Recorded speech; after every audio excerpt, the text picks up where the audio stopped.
Hi dears, welcome to Next Level School.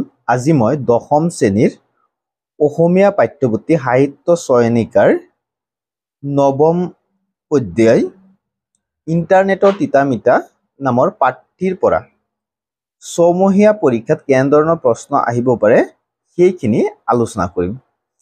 ইন্টাৰনেটৰ তিতামিতা পাঠটি লিখিছিলে ডক্টৰ প্ৰণয় দত্তই। ঠিক আছে, যে প্ৰথমতে তোমালোকে এই বস্তুখিনি অলপ চাই ল'বা, পিছত মই কুৱেশ্যন কেইটা দেখুৱাই দিম বাৰু কেনেকুৱা ধৰণৰ কুৱেশ্যন পৰীক্ষাত আহিব পাৰে হাফ ইয়াৰলি এক্সামত।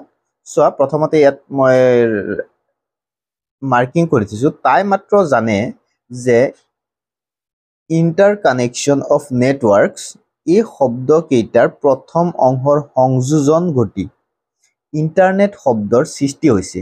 ইয়াক চমুকৈ নেট বুলিও কোৱা হয়। ঠিক আছে, যদি প্ৰশ্ন আহে নেট কি, তেতিয়াহ'লে তোমালোকৰ এইখিনি লিখিব লাগিব। ঠিক আছে, তাৰপিছত তোমালোকে চাবা, ইয়াত আৰু চাবলগীয়া নাই, ডাইৰেক্ট আহি যোৱা পেজ নং 59। পেজ নং 59 চোৱা, পেজ নং 59 প্ৰশ্নাৱলী ভাৱ বিষয়ক। ঠিক আছে, চমুকৈ উত্তৰ লিখা। ইয়াত প্ৰথম কুৱেশ্যন কেইটা, 1 মাৰ্কৰ কুৱেশ্যন কেইটা পাৰিলে গোটেইখিনি চাই থবা। তাৰে ইম্পৰ্টেণ্ট কুৱেশ্যনটো হ'ল ক, দেউতাকে কুঁৱলীক কিয় কম্পিউটাৰ উপহাৰ দিছিলে। ঠিক আছে, এই কুৱেশ্যনটো বহুত ইম্পৰ্টেণ্ট। কিন্তু ইণ্টাৰনেট কি, এই প্ৰশ্নটো সুধি থাকে। ঠিক আছে, ইণ্টাৰনেট কি।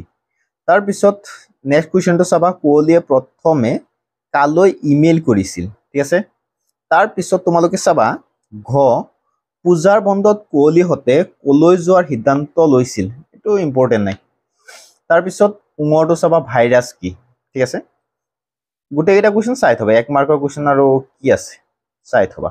ঠিক আছে, নেক্সট কুৱেশ্যন নং 2 লৈ আহি যোৱা। কুৱেশ্যন নং 2ত আছে www বা ৱেব কি। ঠিক আছে, www বা ৱেব কি, ইম্পৰ্টেণ্ট কুৱেশ্যন হয়, চাই থবা।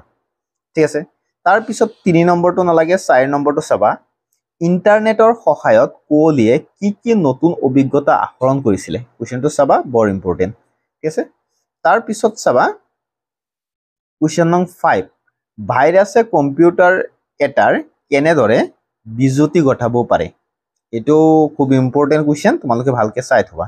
ঠিক আছে, তাৰপিছত যদি চোৱা কুৱেশ্যন নং 6টো চাবা। কুৱেশ্যন নং 6টো কি আছে, ইণ্টাৰনেটৰো মিঠা সুবিধাৰ লগতে তিতা অসুবিধাও আছে। ইণ্টাৰনেটৰো মিঠা সুবিধাৰ লগতে তিতা অসুবিধাও আছে। এই কথাষাৰৰ বক্তা কোন? ইণ্টাৰনেটৰ সুবিধা আৰু অসুবিধাৰ বিষয়ে পাঠটোৰ আধাৰত বুজাই লিখা। খুবেই ইম্পৰ্টেণ্ট কুৱেশ্যন, ভালকে চাই ল'বা। ঠিক আছে, কুৱেশ্যন নং 6টো। তাৰপিছত কুৱেশ্যন নং 7টো চাবা। কুৱেশ্যন নং 7টো কি আছে, ইণ্টাৰনেটৰ তিতামিতা গল্পটোৰ নামাকৰণৰ সাৰ্থকতা বিচাৰ কৰা। নামাকৰণৰ সাৰ্থকতা বিচাৰ কৰিব লাগে, কুৱেশ্যনটো চাই থবা। তাৰপিছত চাবা কুৱেশ্যন নং 8টো চাবা, ইণ্টাৰনেটৰ অত্যাধিক ব্যৱহাৰে ছাত্ৰ ছাত্ৰীৰ জীৱনত কেনে প্ৰভাৱ পেলাব পাৰে, পাঠটোৰ আধাৰত বুজাই লিখা। এই কুৱেশ্যনটো ইম্পৰ্টেণ্ট হয়। ঠিক আছে, তাৰপিছত চোৱা, ইয়াত আৰু নাই, আজিৰ ভিডিঅ'টো এইখিনি আছিলে।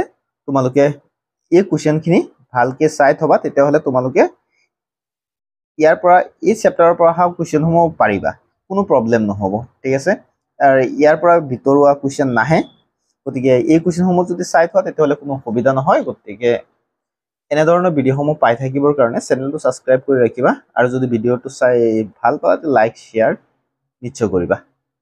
ধন্যবাদ।